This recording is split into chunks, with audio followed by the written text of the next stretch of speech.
Shall we get started then? Has everyone got the slide open? Day 22. And obviously that means that tonight's going to be the 23rd night. So after Maghrib time we'll start the 23rd day. So obviously the day starts at Maghrib time, isn't it? Does everyone know that, by the way? No, I was actually going to ask you, what do you class as the odd days? Oh, okay. So Islamic day. Maghrib, it will be 23rd? Yeah, so it'll be 23rd. So, for example, Ramadan starts and before we fast, we always pray Tarawih.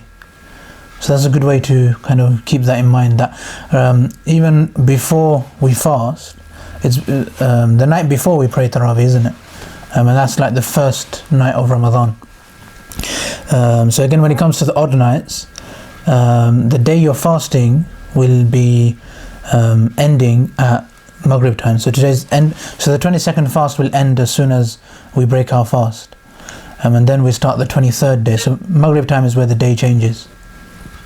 So for example, when you give your charity, you do it after Maghrib on the 22nd. So like it will go straight into the 23rd after Maghrib. Yeah, basically. This would be one of the nights you give your charity. Yeah, definitely. Oh, yeah. Okay. But in terms of the time of the night, very often that time before the fast actually starts, before Fajr time, that's like considered to be more blessed. So often it's good to do actions at that time as well. But yeah, man, we'll come on to Laylatul Qadr a little bit later on today. We'll just briefly. It's going to be quite similar to yesterday. What we're going to do today, because I know people were struggling a bit yesterday, and hopefully we'll just recap. Today probably will be the last time. Will probably be the last time we do du'a too much. So just try and keep in mind whatever you've learnt. And we'll probably move on to another topic from tomorrow, because I think we need to recover gratitude quite deeply, because one of the prerequisites for dua and even for any kind of worship really working is your belief system and how much awareness you actually have of what's going on. And the most powerful way of doing that is to actually have some kind of a gratitude exercise. I've noticed, anyway man, that's for tomorrow, inshallah. We'll come back on to gratitude for a bit, because I think it's really important to develop that as a lifelong skill. So today we're just going to recap the rules of dua.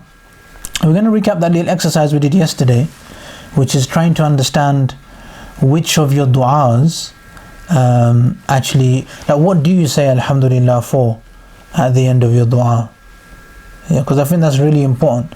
Because if you're making your dua and asking for the help of Allah and saying I want this help and this help, but you're never actually checking or even acknowledging the help, forget checking, it's kind of acknowledging that Allah's done X, Y and Z, then that's going to be a bit of, that obviously is a bit of a gratitude exercise in itself. And then yesterday we didn't get a chance to do these 2 points. I didn't get onto my kind of feedback from that day or Laylatul Qadr, so I will go deeper into that, and then at 6:30 we'll go into Quran again, inshallah. Is that okay? So just I think yesterday I told everyone to take a screenshot of this. Can everyone hear me okay? Or do I need to speak louder? Yeah. Okay, that's good. So this was an important thing we've done yesterday. So this is basically a summary of everything we've done since we started focusing on the dua part of it. So when we're asking Allah for things, and yesterday I think what we noticed is that some of us actually struggle with. Everyone struggles with all 4 of these steps to some extent. Yeah, so everyone has a little issue with identifying the segment. So the more awareness you have of yourself and of your life and of your time, the easier you'll find it to identify this segment. Does that make sense? And if you're kind of, I think what I put on the little message about today is, if you're kind of the person who's just busy and kind of trying to live life spontaneously without deciding what you do with your life, and then very often that kind of, it's very difficult to then have a purpose. Does that make sense? Because if you're kind of living your life and just whatever happens, then that spontaneity, although it may feel fun and exciting and you might enjoy it, you might think it's freedom, but it gets rid of your purpose. Like, how can you then claim to be living for a purpose? How can you claim to have been created by Allah to serve a really important purpose if you haven't really decided what you do with the segments of your day, with the segments of your life? Like, our days make up our months and years. So if we're not very aware of what we actually do with our life, then naturally that will be the first problem. So I think yesterday we noticed that there was a bit of unconscious energy around this, even identifying the segment. So I want to give a question here, a very powerful question to help get rid of this is, and this is why questions are very important, because questions are the back end of curiosity, and that's exactly what leads to our purpose. The other thing is that we're claiming that we already know what our purpose is. We already know why. We already know everything there is to know about Habib. We already know everything. Nothing more to learn. But if you're claiming, if you're going to say, well, no, I need to figure this out, then it's really important to start with curiosity and the questions. So even when it comes to dua, for example, when we're identifying the segment, now for those of you who struggle with actually being aware of the segments of your day, when do you wake up, when do you work, when do you have breaks, when do you eat food and stuff, to get more clarity, you have to ask yourself the question of what do I do? And at first, this is not going to be like, at first this will be, you'll be in a state of not knowing, because you're going to be asking the question. So you can't like think you already know. You can't just say I want to write down everything I do. You don't know. So that's why I just in this first segment I actually gave 24 hours to spend 24 hours just figuring out what actually goes on in your 24 hours. That makes sense, doesn't it? So you have that whole period just to increase your awareness, and try not to prove to yourself how clever you are, not trying to prove how much you already kind of know, but genuinely bringing that curiosity there and asking the right questions. So the questions are very, very important. So what's the question for identifying segment? I've just told you. Who wants to answer? You can put it in the chat, or you can shout it out if you're quick. Who's in the chat? Let's see who's writing in the chat. Is everyone here? Assalamu alaikum people. Some people have come in. Some sisters have come in, mashallah. Nadeem's here. Assalamu alaikum, Nadeem. Ibrahim's here. Ian's already answered the question, but if anyone else wants to answer the question, that would be... Tariq's here. Assalamu alaikum. How are you, man? Wow. Nice to have you, man. Very well. MashaAllah. Man. We just... did you manage to get what we're doing, or is it just all a bit confusing? I've only just come in a couple of minutes ago. I'm trying to... Oh, okay, inshallah. We're just talking about... so these are kind of the 4 steps I've made for when we're making dua. And like when we're asking Allah to help us with something. So what often we forget is that if we're asking Allah to help us, we're kind of accepting that we're co-creating our reality with Allah. And if that's the case, then obviously it's very important to be kind of in touch with your purpose, with why you exist. So what I think the first thing which you're doing is identifying segment. What that means is just going through the 24 hours and identifying where they are at the moment. Like, what do you do at the moment? And I think yesterday we went through some examples. So if you're spending, 14 hours sleeping and 6 hours watching Netflix and 4 hours eating, then maybe you're a bit out of touch with your purpose. So I think that's why identifying segment. Now, what happens is when I say this, so let me just see. So Ian said, what do I do with my day? Very good. Did no one else manage to figure out what that question was? So if I ask a question, try and put it in the chat. So the question was, what's the question to increase the awareness of what happens in your day? So Ian's answered very nicely, which is, the question is, what do I do with my day? So you ask that question, what happens in the 24 hours in the life of Ian, in the life of Habib, in the life of Anan? When do we wake up? When do we go to sleep? When do we eat? When do we drink? When do we do all our necessities? I'm trying to bring a bit more clarity there, and that will give clarity to the segments. So now you know what individual segments there are in your day. And I think just for a couple of you who might not have been here for the last couple of days, the reason the segment is important, because if you look at the sunnah of the Prophet sallallahu alaihi wasallam, Yeah, just to understand this, there's kind of two types of du'as. I'll just briefly go into this. One is the long-term generic kind of du'as. So we sit down and we're like, oh Allah, give me this, or help me with this, and we try and get some assistance with our big problems. But another very more common kind of du'a is actually a segment du'a, which is, for example, you come and eat, and before eating you recite something. Before going to the toilet you recite something. After coming out of the toilet you also recite something. So these are mainly focusing on the segment part. And obviously the first thing to actually get clarity on are the segments of your day before. Is everyone a bit more comfortable with that? So I think for a lot of people, just even that first question, asking the question which Ian has said, which is what do I do with my day, and waiting for the answer to come. Sometimes we think we know the answer, so instead of asking the question, we just start writing down, I do this, I do this, I do this, and that puts you in a state of knowing, and it gets rid of the curiosity, which is terrible. Like, I can't overestimate how much that will make you underperform in terms of your awareness, because your awareness won't go up then, because you haven't really you haven't asked the question, kind of thing. I hope most of you kind of understand that, and I think we've done that a lot with the empowering questions which we've done, and asking the right questions, because the front end of purpose, if you're trying to figure out your purpose, why you exist as a human being, the front end of that, if you go from purpose to wherever, there's a long road to figuring out your purpose, but the front end will be curiosity. It will just be asking the right questions, because the only other option is to claim that you know, and I think that's just very destructive. To have that I know, well, you don't know. That's why we're trying to figure it out. Anyway, man, I hope that helps. So that's just a bit more clarity in that all the segment du'as add up in the long term because they make up your life. Exactly, man. So your life has a purpose, your life has a reason. And now even Ian said he teaches jujitsu. No, sorry, man, Tai Chi. So Ian teaches Tai Chi. So now when Ian teaches Tai Chi, now we realize that like for those of you that have your careers and do your work and everything and whatever you do, unless you're working for Coca-Cola, then the marketing department of Coca-Cola, which is kind of destroying the world by pretending that sugar's somehow good for you. But there's some companies which are humanity plus, and there's some companies which are humanity minus. I put Coca-Cola as a humanity minus kind of company. And there's other companies like maybe Tesla and SpaceX. Okay, I do have a bit of a love for Elon Musk, but there's other companies which are more like humanity plus, which kind of make the world better, serve humanity.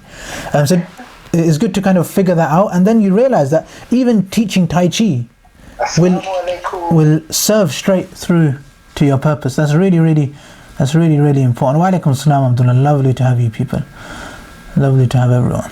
Gee, does that make sense to everyone? So it's important to have that curiosity there to figure out your purpose, because yeah, man, seeing as today is kind of the last day of dua, although I'm kind of regretting saying that now. Might have to go a bit deeper into this. Any questions, or shall I was going to move on to beliefs, but if anyone's got any questions based on that, please. No?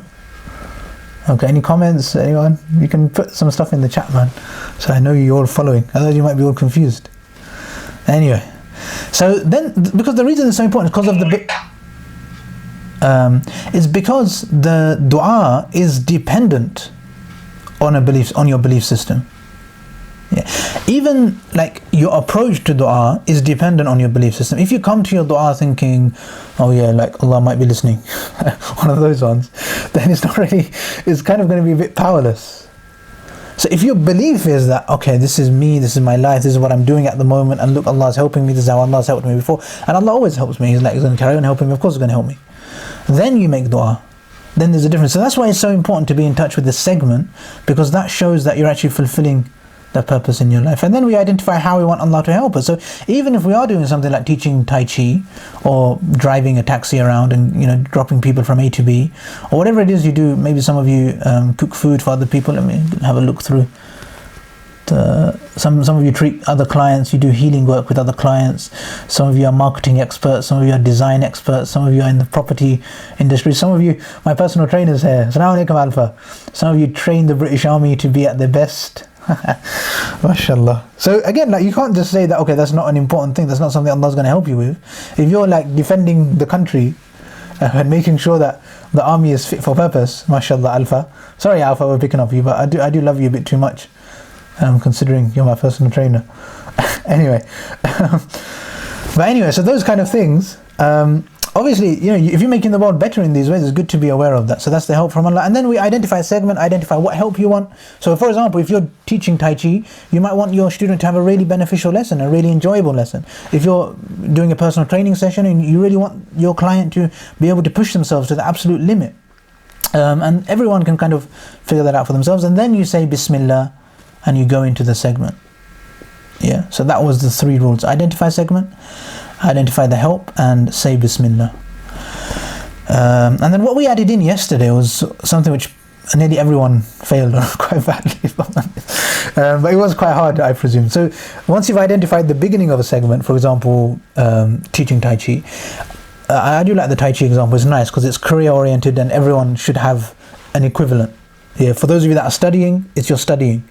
For those of you that are working, it's your career. So you should have segments in your career and in your studying which you can identify like this. That I'm going to study, I'm going to learn, I'm going to open the textbook and try and learn, I don't know, the complexity of whatever it is you're trying to learn, and you can identify that as a segment. And then once you've identified what help you want, maybe you want to concentrate, maybe you want to have a deep session, maybe you want to be able to slow down and really get deep, then you say Bismillah. And then you go through, now you start teaching, now you start studying, now you start watching Netflix, now you start, whatever it is that you do with your life, start doing it. And then, once you finish the segment, you've finished teaching Tai Chi, you've finished advertising Coca-Cola as something which is good for the world, then you think whether or not Allah is going to help you there.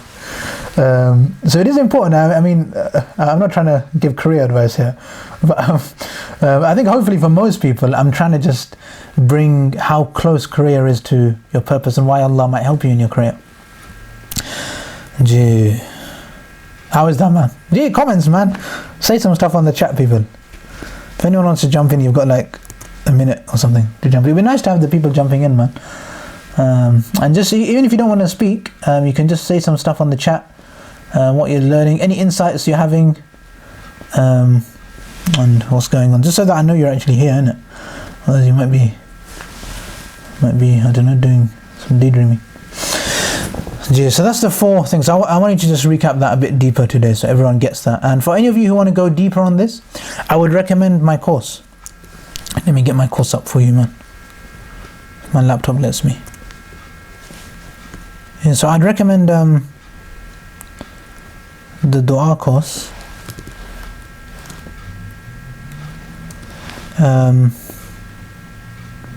because it will break it down into 5 days, so you can do it over 5 days. And when you do it, so this course here, so if you go on my channel, so you can see my screen, innit? Can you see my screen? Oh no, you can't. Okay, don't worry.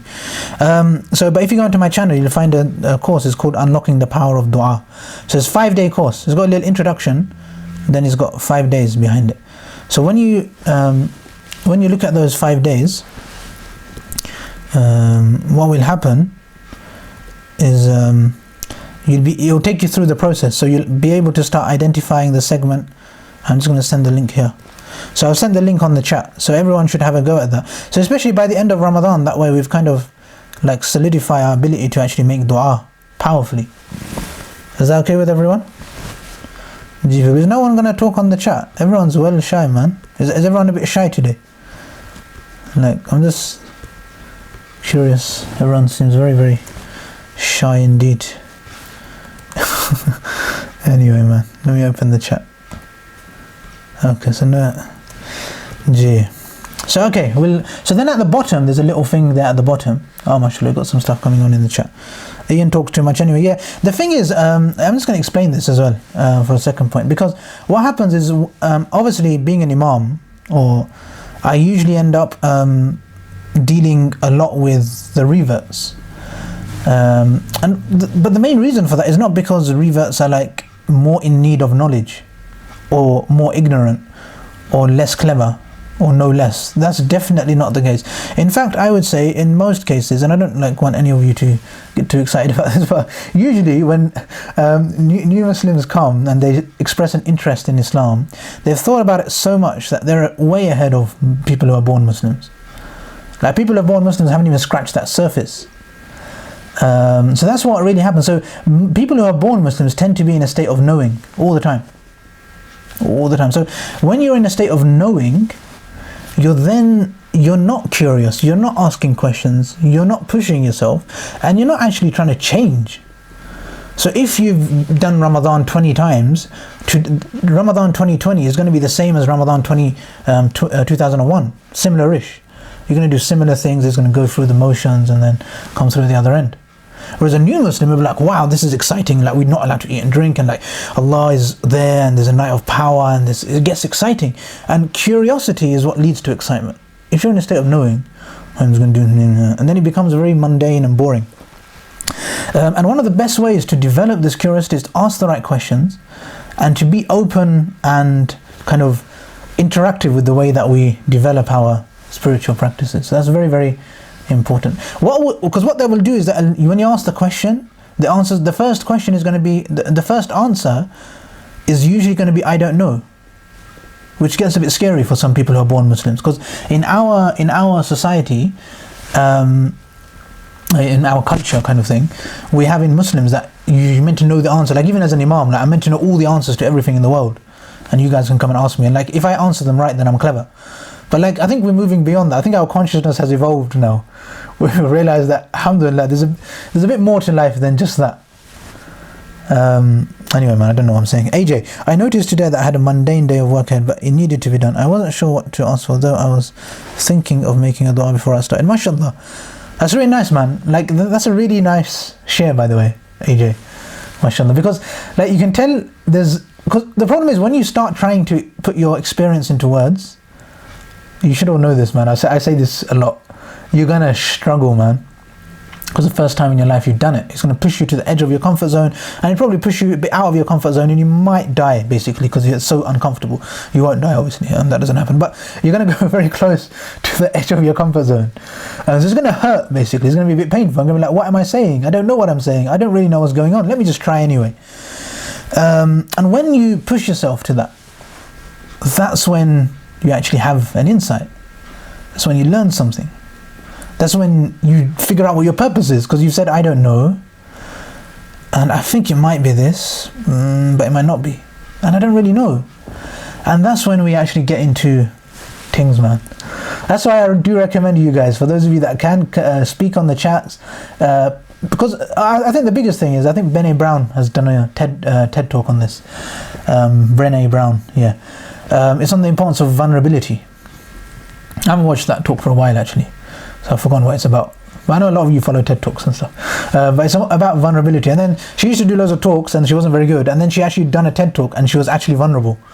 And that was the talk which took off. But anyway, man, so it's important to try and find that vulnerability, that limit of your comfort zone. And what is it that we're actually trying to say? I see, no, this motivating talk hasn't motivated anyone to write in the chat. But anyway, man, I guess you're all a bit hungry and thirsty because of Ramadan. Chalo, man. Gee, come on people, man, push yourselves, man. I'm sure you can think of something to write. You can just write Assalamu alaikum again if you can't think of anything more creative. Just write, hello, I'm here, I'm listening, I'm just a bit confused, I'm trying my best. Maybe you can write, I'm trying my best. Maybe you can say, I'm asking the right questions now. I'm starting to learn. Gee, it's good to be active, man, because if we're all passive, then very often it's in a state of no. Okay, and then the last thing, which just before we go through this is, okay man, I want to go through this. So this is what you guys, I want to go through my own experience of day 4. So I think what I told you guys to do is to take the segment, identify the help, then identify how it helped at the end. So this is actually what I did yesterday. This is not today's, but yesterday we didn't get time to go into it. If your mind's blank, maybe you're in a state of knowing. For those of you that have that excuse, I know Zayd's not the only one who has that excuse. Zayd's mashallah very honest and open, so that's why he's put it on the group. But what sometimes happens is if your mind goes blank, like we think it's such a bad thing. I don't know who Zayd is, I don't know who Habib is. That means I'm like very ignorant about my own self, my own soul, and my relation with Allah. And we are taught like that as kids. And this is why I have a problem with the education system, generally. And it's actually worse in like Pakistan, back home, compared to here, compared to the UK education system, which is where we punish mistakes, we punish failures, very strictly actually, with like the worst thing that can possibly happen. So therefore people kind of become so unconscious, so scared of this. It gives it anyway, man. So let me go through. This is my notes of what happened with me. So my wife was really ill, man.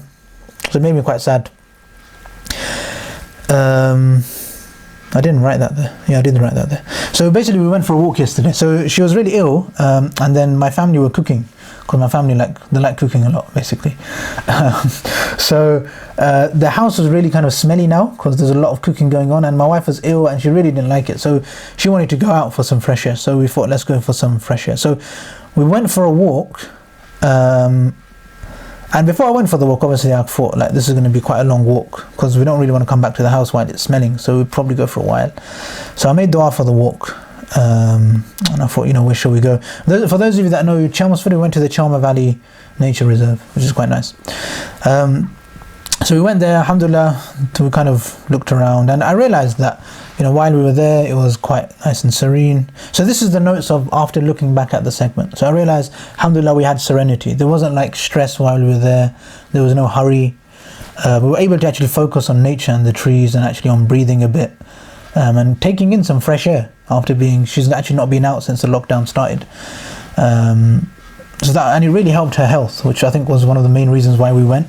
So that when you're at home and you're thinking like, oh, someone's ill, vomiting, doesn't really know what to do, and then you go out, and when they come back, they're so much more lively and alive. It really is quite a useful thing. So I think when I noticed that was one of the greatest things which happened. Just by going for a walk, there's so many positive effects on her health, and probably my health as well. I didn't notice mine as much.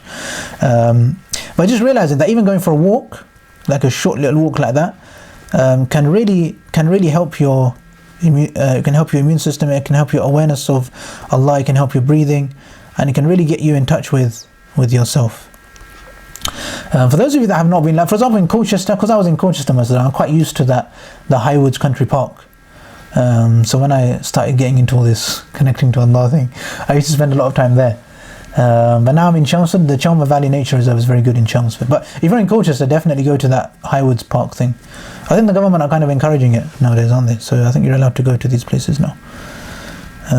Friday Woods, nice. Friday Woods, is that another place?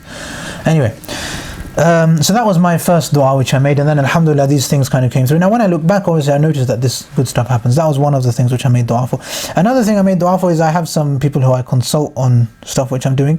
So this guy, I called him. I wasn't even sure he was going to pick up, so I made dua that he picks up, and alhamdulillah he did pick up. And instead of kind of like, because I made dua for it, I kind of made an intention to actually make notes as opposed to just having a chat, which is what sometimes I end up doing.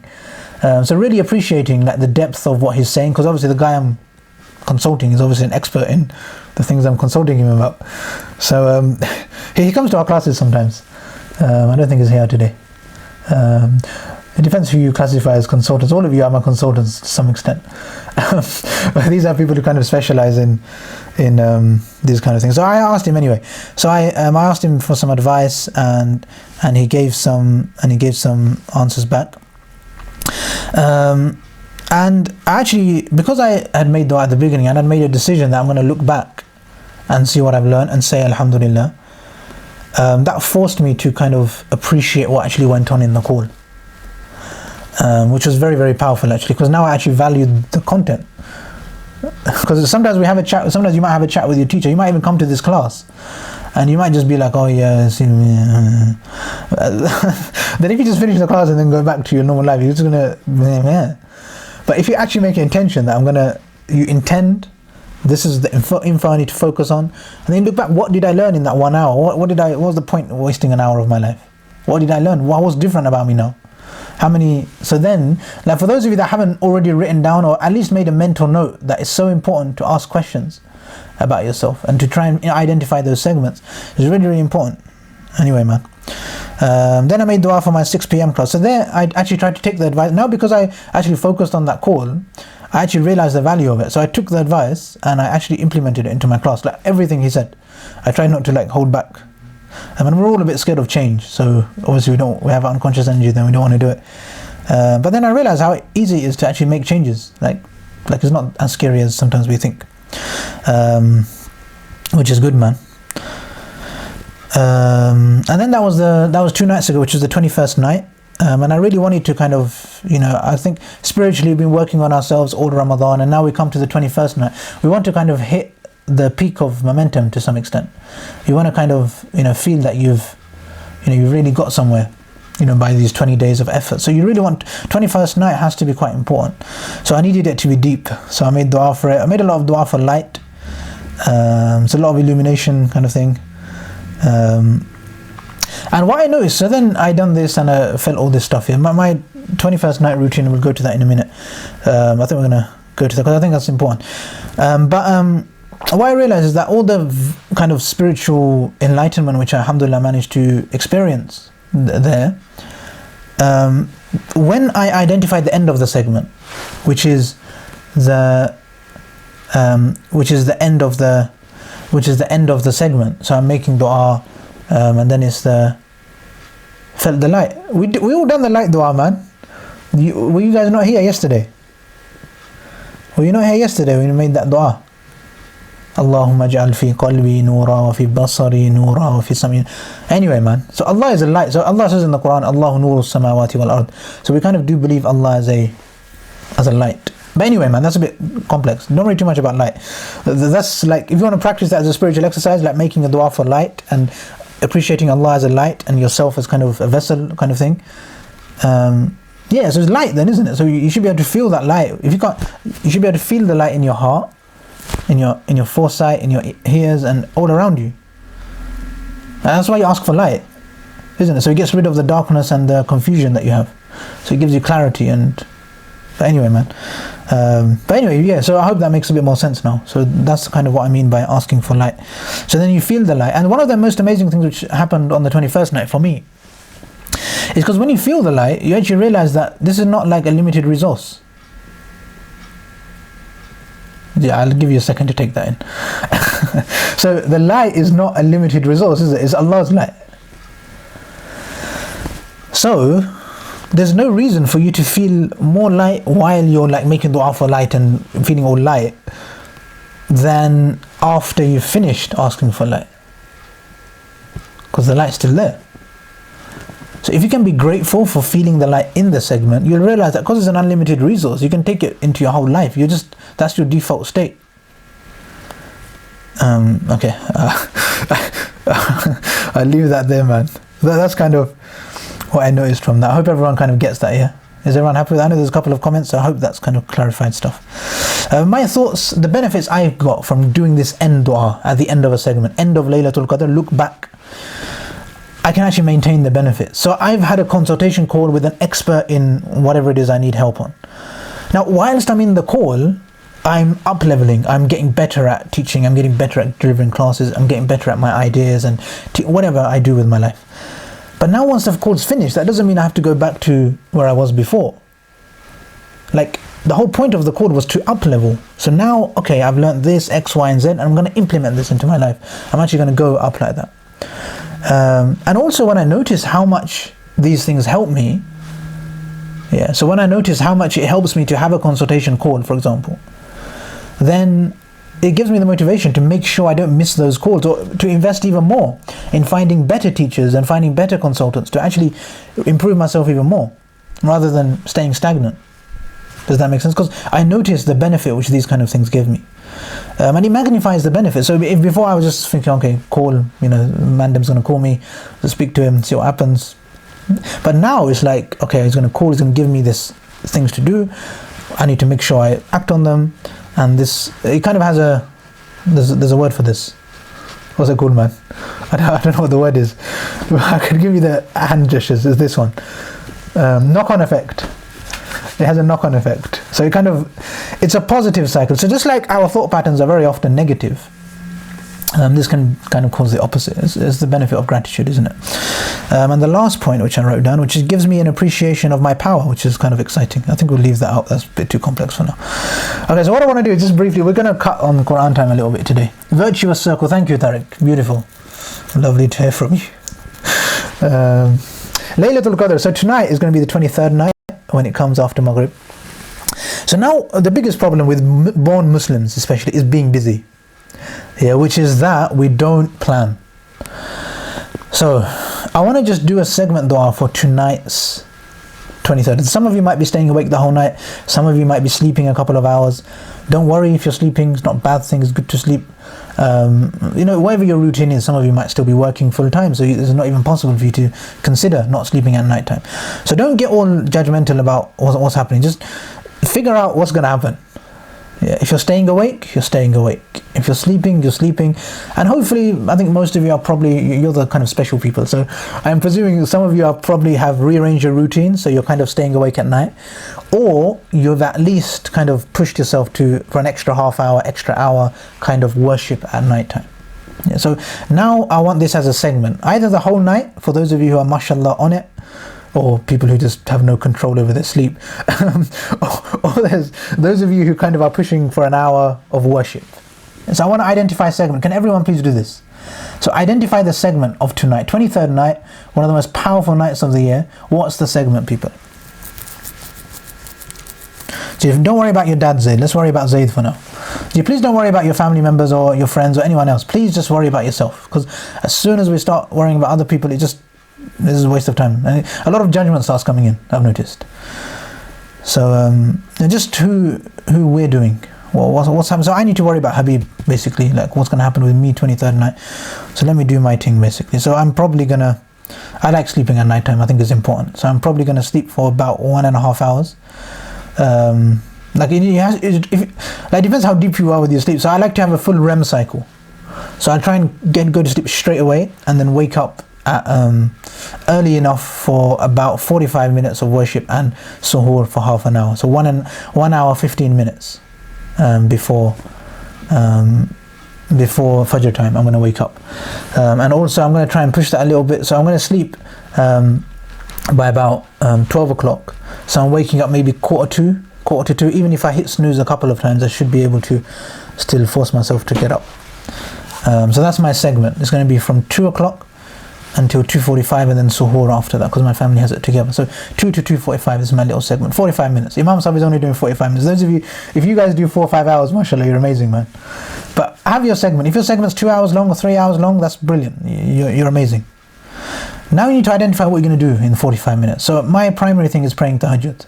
Yeah, so I want to pray 8 rakats. I like to pray 8, and it pushes me because I think 8 is a challenge point for me. I can easily do 4. I can kind of chill out and do 4. So 8 is that push point. Or if I'm doing 4, it's kind of easy. If I'm doing 8, a bit harder, and I'll probably run out of concentration at some point. So it's going to deplete taqwa, it's going to push me, and I think that's something which I definitely want to do. So I want to do 8 rakats. I'm going to give that about half an hour. Yeah, and then 5 minutes prep time for that. So if I'm going to wake up at 1:45, by 1:55 I want to be starting my wudu, sitting down, and 2 o'clock actually ready on the prayer mat. My wife's still a bit ill, so I'm not expecting her to be awake. So as in she's not going to be waking up. I'm just telling you. So as in the place, so I've got a place designated. So I know that I can be on my prayer mat for 2 o'clock. And then I'll have half an hour without any distractions to stay on that prayer mat for my 8 rakats. That gives me, what's 30 divided by 4, man? Gives me about 7-8 minutes per 2 units. So I can read about 2 pages quite slowly, 1 page slowly in each rakat. Yeah. Anyway, so that's just my kind of own thing. That's one of the actions I want to do. And then obviously from 2:30 to 2:45 I'm going to probably make dua supplication for dua. And thank you, Yusuf, mashallah, you're very clever. Now so I've identified what I'm going to do. I'm going to do tahajjud, 8 rakats, and I'm going to pray. So what this does is gets rid of this busy thing, which is the first point here. Because if you're just busy, you're just going to check your phone, you're just going to might even end up watching Netflix, and you might even start watching me on YouTube, which is like, it might not be what you want to do on a night of power. Yeah, so try and identify what's going to be most powerful for you. It might be some of my videos, I don't know, it depends whether or not you use them properly. But it should be like, if you're doing more, you should be identifying what you're going to do. So it's not a big mess. We're not looking for spontaneity. There's no extra reward for doing things based on your ritual. No, there's no extra reward for that. It's organizing it, deciding what it is, and actually getting certain. And the most powerful thing, which I think most people underestimate, is if you can say I'm going to do X and actually do X, and then look back and say, well done, Habib, you did X. That's powerful, because you then now have control on your life. It's not all spontaneous mess. Gee, people. Now we're going to identify help. So now I want to pray. I want to wake up at 2 o'clock. I need to be awake for 1:45. Otherwise, so I need to set my alarm. I might ask my phone to help me. Ask the beautiful people at Samsung to help me with all the whatever the software they have. And obviously, like Sister Gulsen mentioned the other day, like how she made dua to wake up on time. So make sure you make dua to wake up on time. If you struggle to wake up, which is probably most people, especially in lockdown, we're probably a bit more lax on what time you have to wake up. So if the only thing thing that you have to do is pray tahajjud, then you might kind of think, I can't be bothered. So it's important to make dua, wake up on time, so that you can actually execute on the action which you need to do. So that's the help that we need firstly, to wake up. Personally, some of you might not go to sleep, so you won't need the help. So those of you that don't go to sleep, you need the help to actually identify segment and identify the action, and actually maybe you need some taqwa to turn your phone off, especially the younger ones. Yeah, so to get rid of technology, to not be just messaging people and putting selfies of yourself praying tahajjud and stuff. I don't know what people do nowadays, but like it's not. I don't think having a phone is particularly useful. If you use your phone for Quran, try not to in Ramadan. Try and find a hard Quran. Make sure you got wudu for touching your Quran. So that way it kind of gives you the extra kind of environment, so you're not in that distraction all the time. So that's the help that we need. So you might need help to turn your phone off. If you struggle turning the power button on your phone off, I remember I done an event once and I asked people to turn their phone off and everyone got scared. Like there's actually a lot of resistance to doing that. If you can't do that without getting all scared and thinking that you're going to miss out on everything, then maybe that's a really, really important action point which you need to get help for. So then you ask Allah, then you say, then now this is pre-planning, then obviously. Now if you haven't done this, then when you decide it's time to start whatever this worship thing is, decide what you're going to do. Don't just do random things. That's just being busy. And very often you're not going to even know what happened. So try and identify before you start what you're going to do. Identify the segment first. Identify how you want Allah to help you, and identify the help. Then ask Allah, and at the end of the night, before you go to sleep until 12 o'clock in the morning, self-assess. See how Allah actually helped you. Is that a good enough plan for Laylatul Qadr? I know people give plans and help for Laylatul Qadr. I think people are very vague sometimes. Like it's important to be specific. Spontaneity is not good. Sometimes people are so vague that they're kind of half encouraging spontaneity by giving you so many things to do. That's not good. That's not good, man. Because it gives you the excuse to just be busy. And that really loses the power, man. Does everyone understand that? Understand the importance of that, yeah? Is everyone okay with that? I'm not lying. I've never heard something that's so perfect. Who's not lying? Who said you're lying? Anyway, oh, sorry, okay. I'm not lying. I've never heard something that is... Gus, man. I've always tried to do something by doing that. Yeah, so it's not hard. That's basically what I'm saying. Like, we all try and do something, but the reason we don't is because we're busy. And that's natural. So the cause of busyness is actually, and this is the problem with a lot of people who are born Muslims. Like people when I work with Ian, alhamdulillah, I work with Ian a lot. I'm still I like to think I'm probably still his spiritual teacher to some extent. And people like that. But I don't have to tell him this at all. I don't have to tell him to get out of the state of knowing. And whenever I'm working with Muslims, I have to tell them this. And like even when I give you instructions, if I say use a gratitude app and write down something every day, now I can tell you that, but if you're all think that you do it once or twice and then you think you're now an expert on gratitude, so you stop doing it, and then you wonder why you don't get the benefits of gratitude anymore, then obviously you're not going to get it. If you stop doing the exercise, a spiritual exercise is going to cause an activation. Yeah, it's not about you doing what you want to do, what you've done for your whole life. And there's no point you being in this class. This class is to disrupt you a little bit, man. Anyway, man, we have a disruption class, innit? So you have to disrupt your previous patterns. If your previous pattern was just to be busy and watch Netflix and all this unconscious energy is not good for you, man. Get rid of it. Have clarity. Get clear. Get super clear, man. It's scary at first. Of course it's scary. It's terrifying, man. Because what does that mean? Shaitan keeps this here. This is a devilish plan, actually. Let's blame it all on Shaitan. I don't like blaming other people, but we can blame Shaitan because I think he whispers these ideas into us that it's not your fault, it's somebody else's fault. You're not in control. You are in control. If today's the 23rd night and you've got 2 hours you've dedicated to worship, or whatever, how many other hours, you decide what you're going to do. Today, right now, we've just been through the process. So you should have decided what you're going to do for Laylatul Qadr. And that's why I say the number one rule for having a productive and useful Laylatul Qadr is the first point on that slide, is to not be busy. Please don't just start opening Qurans and praying and jumping up and down and telling your kids to pray and telling your parents to pray and doing all these random things. Just decide what it is you're going to do. Praying is powerful, man. Doing gratitude is powerful. Making dua is powerful. Like, why don't you pretend that this is actually not about me and my instructions, it's actually about you and your God, your Allah.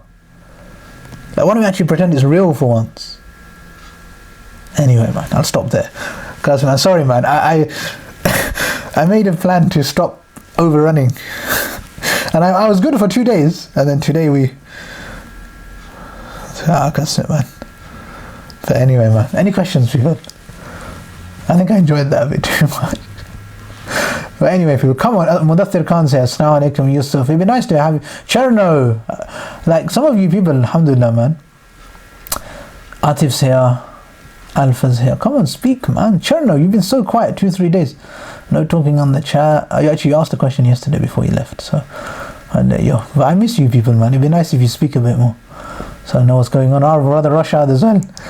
Alhamdulillah, man. Like, without being all like profound and stuff, like kind of the people whose names I've just mentioned, like I kind of owe a lot of my teaching ability to you guys. Like, if you didn't come and study with me for 2-3 years, coming every week, some of you coming twice a week, coming every single week to try and make yourselves better, I wouldn't be able to teach as much. Anyway, man, so you guys are important, man. Yes, Mudathir Khan, yes, alhamdulillah. New should we do Quran? Guys, we have 5 minutes left. Should we do Quran? What do you guys want to do, man? You tell me on the chat. What should we do now? We can run over a little bit. I can, if you want.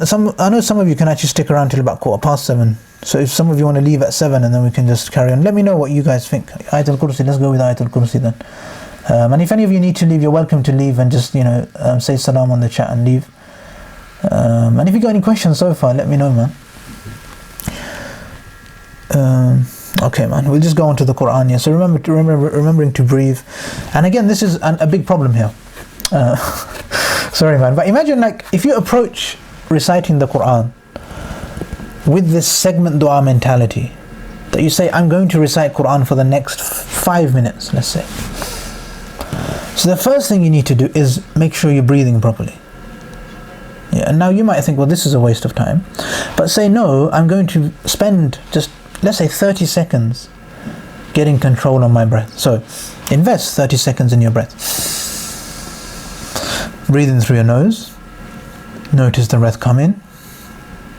See where it kind of stops. There'll be a point where the breath stops. So for some of you, you'll breathe in and you, mashallah, you'll fill up like all the way down to the bottom of your diaphragm and your lungs will be full on first breath. For some of you, your breath will kind of be obstructed somewhere along the way. So just notice where that point is of obstruction. And then also notice when you're breathing out. Alright, that was 30 seconds. So now before you recite Quran, I would recommend 30 seconds at least of breath work, of just identifying your breath. Is that okay? That's important. So you segment even the breath work. And so you're aware of like being able to actually slow down and notice it. And I'll give you time to do that on your own, so you get a bit more time.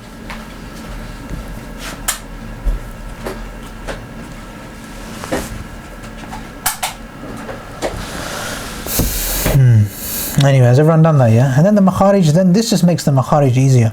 So the origin points are now a bit better with the throat, especially. So the ha, the ayn, and even with the tongue letters, it's getting useful with the tongue, val, fa, because we're reading Quran here. And we'll move on. So, is everyone ready? Yeah. أعوذ بالله من الشيطان الرجيم. Wow, profound stuff, Zaid. MashaAllah, well done, man. That's a good comment. Everyone should read that, man. And I think it's probably true for everyone. Probably even true for even when I was teaching it. I was probably a bit kind of thinking about it. So when I think I had a bit of unconscious energy when I was learning Quran with you, and I remember thinking the first few times that breathing was a bit of a joke, but now breathing is a lot more serious. So I think breathing is very, very important, man. Anyway, so again, just with that dua for Quran, we're asking Allah for protection from shaitan so we can actually concentrate. And here we take the help of Allah.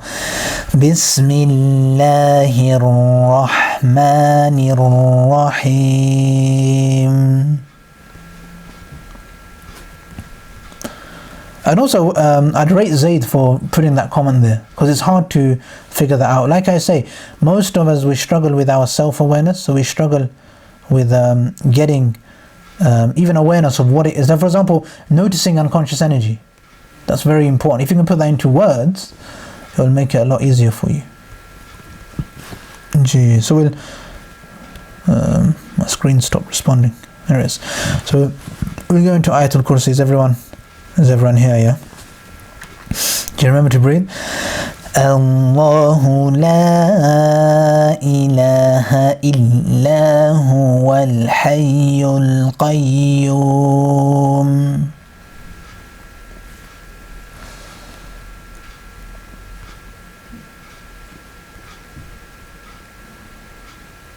Good. Is everyone comfortable with that? Like relatively, we've been practicing it for a couple of days, so we'll move on a bit deeper in the next bit. But just try and follow it, try and keep attention on the letters, if you can follow the mouse as well. لا تأخذه سنة ولا نوم.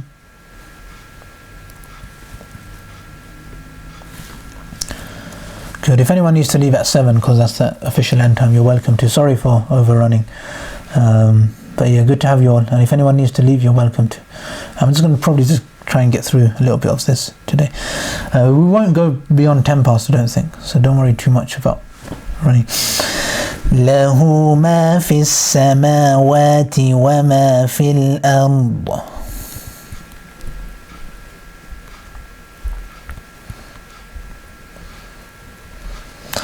من ذا الذي يشفع عنده إلا بإذنه.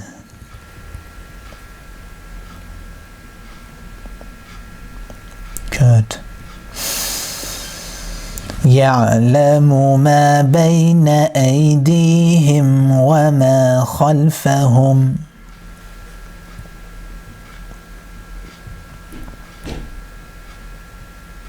Good. ولا يحيطون بشيء من علمه إلا بما شاء.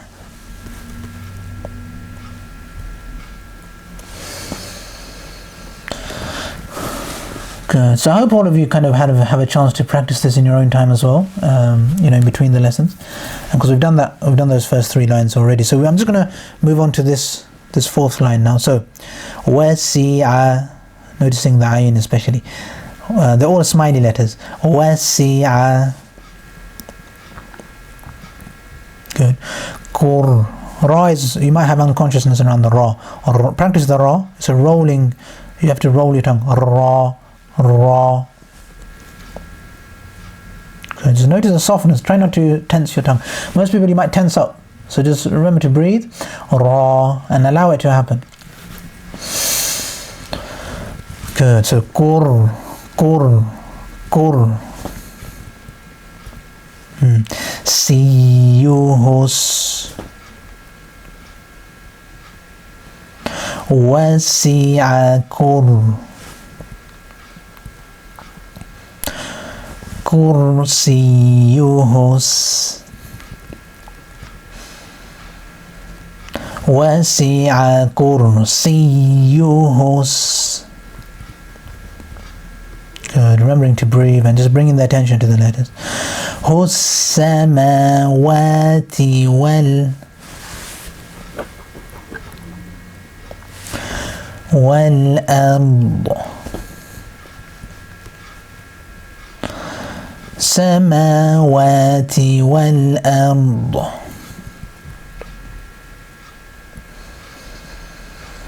وسع كرسيه السماوات والأرض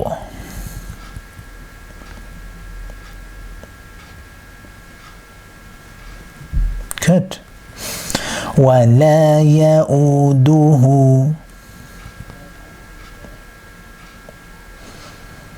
حفظهما. Good. Remembering to breathe, not worrying too much.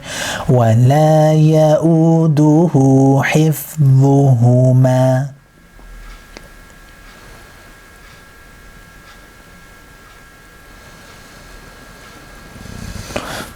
وهو العلي العظيم. So I haven't practiced it enough, as you can see. وهو العلي العظيم.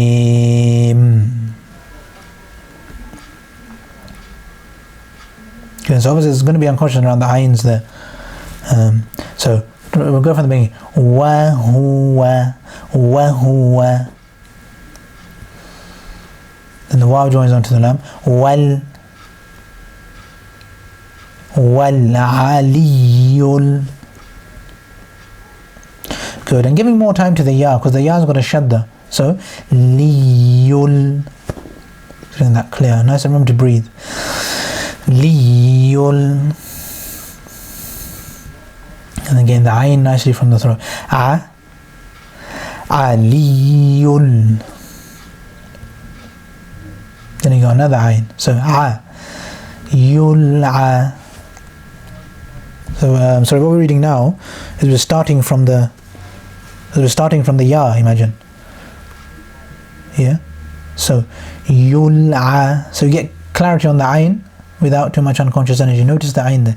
Remember to breathe. Yul'a. Good. Liyul'a. Good. So you're giving it time. There's no need to rush. And remember, the process of learning to write in the Quran is basically very often what I teach is instead of running away from all the letters, we're trying to get into the letters. And sometimes when we're taught as kids, we're taught to run away from the letters, which is it's not very useful. Aliyul. Just that last word is quite hard. Azim. And try and breathe into it. Azim. Aliyul Azim.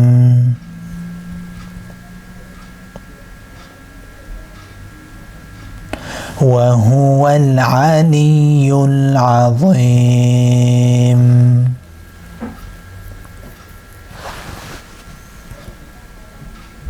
Good. Quickly recap that line here. وسع كرسيه السماوات والأرض ولا يؤوده حفظهما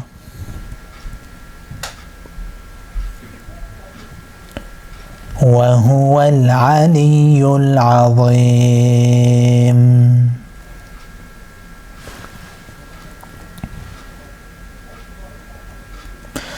Good. So that's that.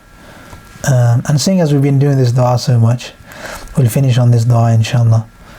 Just to, because hopefully most of you are acquainted to this dua. So even if you don't have many duas which you make, you can probably learn this one by heart. And get used to the rhythm, and also try and feel the light of it if you can. It's not very hard, but try and identify the body parts which come up in this dua, and try and see where they. So just remember to breathe. Allahumma ij'al fi qalbi nura. Good. Ji Okay, for those of you that was too fast, try and slow it down a bit. Allahumma ij'al fi qalbi nura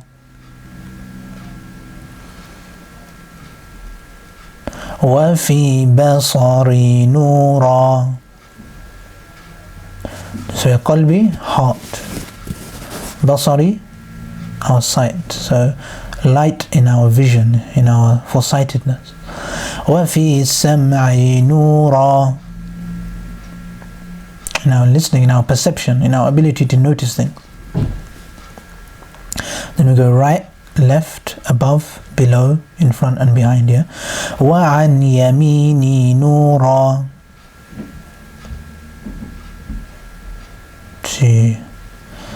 وَعَنْ يَسَارِي نُورًا. So remembering right, left. We're going to go above now. So try and notice if you can see any light coming from above. وَفَوْقِي نُورًا وَتَحْتِي نُورًا. That's below. وَأَمَامِي نُورًا وَخَلْفِي نُورًا وَاجْعَلْ لِي نُورًا. So what does the last bit mean? وَاجْعَلْ لِي نُورًا, and make light for me. So we ask that Allah gives us light in totality. So we ask Allah to give us light in our heart, because very often the things that we need to perceive about our soul are very different to what our logical mind understands. So that's why we need kind of foresight. So then we ask for like basari, for some foresight. We ask for some, like we're able to perceive things in a different way as well with sam'i.